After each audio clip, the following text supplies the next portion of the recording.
नमस्कार दोस्तों, आज की मेजर न्यूज़ में चाइना और यूएस की तरफ से क्या अपडेट हैं, साथ में महाराष्ट्र गवर्नमेंट ने क्या अनाउंसमेंट की है, जीएसटी काउंसिल में जोमेटो और स्विगी को लेकर क्या अपडेट है, साथ में किस कंपनी की ब्लॉक डील हुई, किसको नया ऑर्डर मिला और साथ में जानेंगे ब्रोकरेज हाउसेज ने हमारे कौन से स्टॉक्स पर क्या आउटलुक दिया है। आइए शुरू करते हैं। सबसे पहले हम बात करते हैं, चाइना ने अपने देश में इंपोर्ट होने वाले जो यूएस से ऑप्टिकल फाइबर प्रोडक्ट आते हैं उनके ऊपर एंटी डंपिंग टैरिफ लगा दिया है। इससे यूएस के जो मैन्युफैक्चरर है चाइना में अपना जो माल भेजते हैं उनको कंपटीशन का सामना करना पड़ेगा चाइना के लोकल मैन्युफैक्चरर से, क्योंकि उनका माल महंगा हो जाएगा। सेकंड, हमारी जो मेजर न्यूज़ है, महाराष्ट्र गवर्नमेंट ने एक इम्पोर्टेंट अमेंडमेंट पास किया है। पहले प्राइवेट सेक्टर में 9 घंटे शेड्यूल रहता था एम्प्लॉय के लिए कि उनको 9 घंटे काम करवा सकते हैं, उससे ज़्यादा नहीं। अब उन्होंने उसको बढ़ा के 10 घंटे तक का टाइम दे दिया है। पहले 5 घंटे के बाद में ब्रेक मिलता था, अब 6 घंटे के बाद ब्रेक का अनाउंसमेंट हुआ है। जो हमारी न्यूज़ है, जीएसटी काउंसिल ने डिसाइड किया है कि वो जोमेटो और स्विगी जैसे डिलीवरी प्लेटफॉर्म पर अपने जो डिलीवरी फीस है उसके ऊपर 18% जीएसटी देना होगा। जैसे कि जोमेटो की डिलीवरी फीस अगर 10 रुपये है तो उसके ऊपर 18% के हिसाब से 1 रुपये 80 पैसे उनको देना होगा। और अभी 2-3 दिन पहले ही जोमेटो ने डिलीवरी फीस बढ़ाई है, 10 रुपये से 12 रुपये कर दी है। तो हमें इन स्टॉक्स पर नज़र रखनी चाहिए, ये इन स्टॉक्स के लिए नेगेटिव न्यूज़ है। अब दोस्तों 1 मिनट के लिए मैं आपको आज की मार्केट समरी दे देता हूं। 24,734 पर निफ्टी क्लोज हुई 19 रुपये बढ़ के, और बैंक निफ्टी 54,075 8 रुपये बढ़ के। आज के टॉप सेक्टर रहे Nifty auto, consumption and FMCG. Top loser sector रहे Nifty IT, PSU and IT.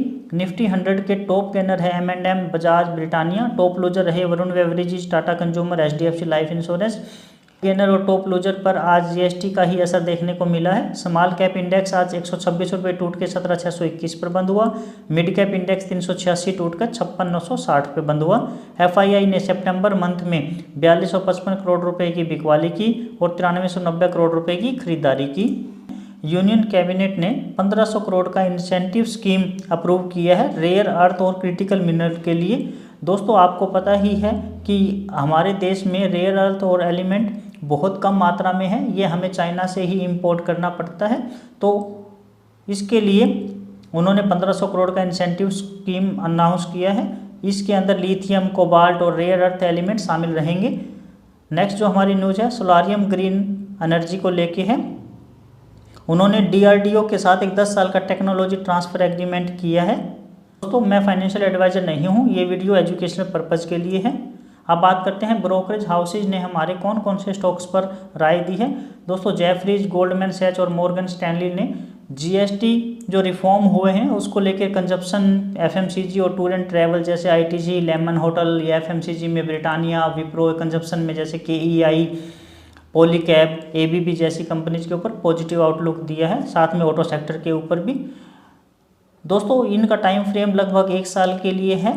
और हमें एक बात का और ज़्यादा ध्यान रखना है दोस्तों, जैसे कि हम एक न्यूज़ सुनते हैं, हम ये भी कहते हैं कि बाय ऑन रूमर और सेल ऑन न्यूज़। जैसे ही न्यूज़ आ जाती है तो प्रॉफिट बुकिंग भी साथ में आती है, तो हमें ऐसा नहीं करना है हम हाई रेट पे कोई प्रोडक्ट को हम बाई कर लें। क्योंकि ऐसा भी है दोस्तों कि जब से जीएसटी की न्यूज़ चल रही है तब से ये सभी सेक्टर जैसे कि हीरो मोटोको, ब्रिटानिया ऑलरेडी काफ़ी भाग चुके हैं।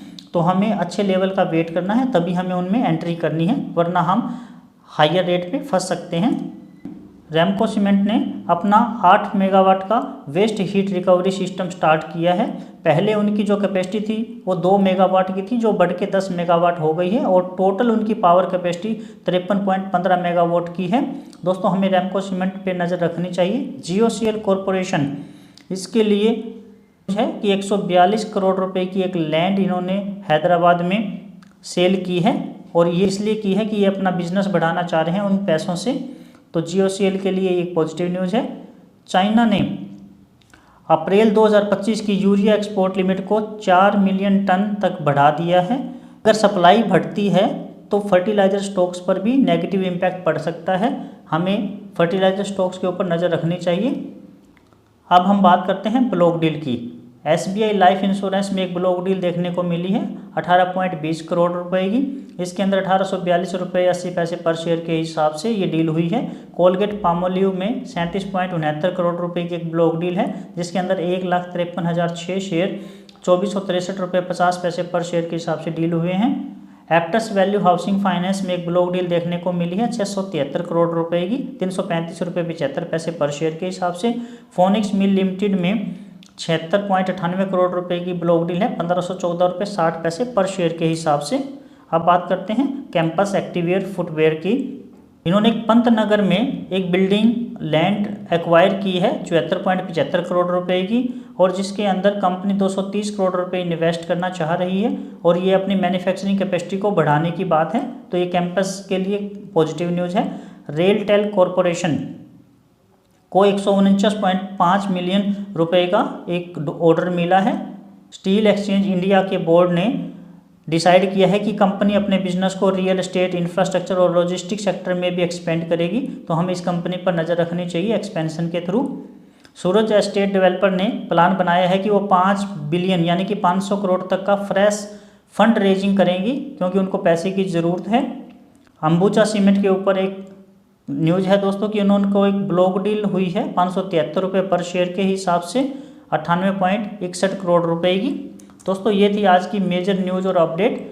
वीडियो को आप लाइक ज़रूर करना। आपकी कौन सी फेवरेट न्यूज़ रही या आपका कौन सा फेवरेट शेयर है, ये आप मुझे कमेंट करके ज़रूर बताइए। एक वीकली स्टॉक एनालिसिस करते हैं every Saturday long term perspective से, तो आप चैनल को सब्सक्राइब करना, बेल आइकन को ऑन करना। अपना कीमती समय देकर ये वीडियो देखने के लिए आपका बहुत बहुत धन्यवाद। नमस्कार दोस्तों।